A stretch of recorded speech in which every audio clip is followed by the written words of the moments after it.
पहलगाव हमला होऊन म्हणजे घटना होऊन 5 महिने झाले. अजून 26 घरात जे भयोत्पादक टेररिस्ट हत्या केलेल्या घरात अजूनही त्यांचं फार दुःखात आहे. तर इतक्यातच केंद्र सरकार पाकिस्तानबरोबर क्रिकेट खेळणं हे अपराध आहे, अक्षम्य अपराध आहे, चुकीचं आहे.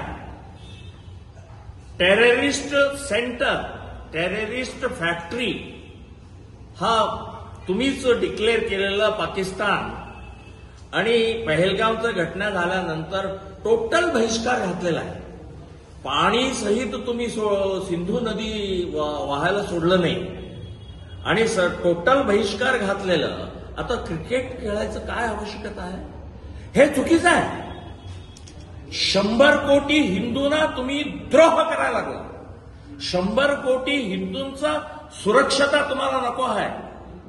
तुम्हाला पाकिस्तान बरोबर क्रिकेट खेळून पैसे पाहिजे आहेत. तुम्हाला क्रिकेट खेळाडूंनाही मी सांगतो, क्रिकेट कोण खेळायला त्यांनाही मी सांगत आहे आणि बीसीसीआय आयसीसीआयने त्यांनाही सांगत आहे, तुमच्या घरात पहलगाव सारखा घटना झाली नाही, तुमच्या घरातल्या मुलांना बायकांना तुमचं त्या झालं नाही, हत्या झालं नाही म्हणून ते तुम्हाला माहित नाही. तर मी श्रीराम सेना संघटन अजून पण फार उशीर झाला नाही आहे. 14 तारीखला तुम्ही संध्याकाळी खेळणार आहे ते बहिष्कार घालावा, टोटल बहिष्कार घालावा पाकिस्तानला. 78 इयर्स रक्तपात किती केलंय काहीतरी कल्पना आहे काय तुम्हाला केंद्र सरकारला? तर अजून किती पहलगाव करणार आहे, अजून किती हिंदूंना मारणार आहे तुम्ही?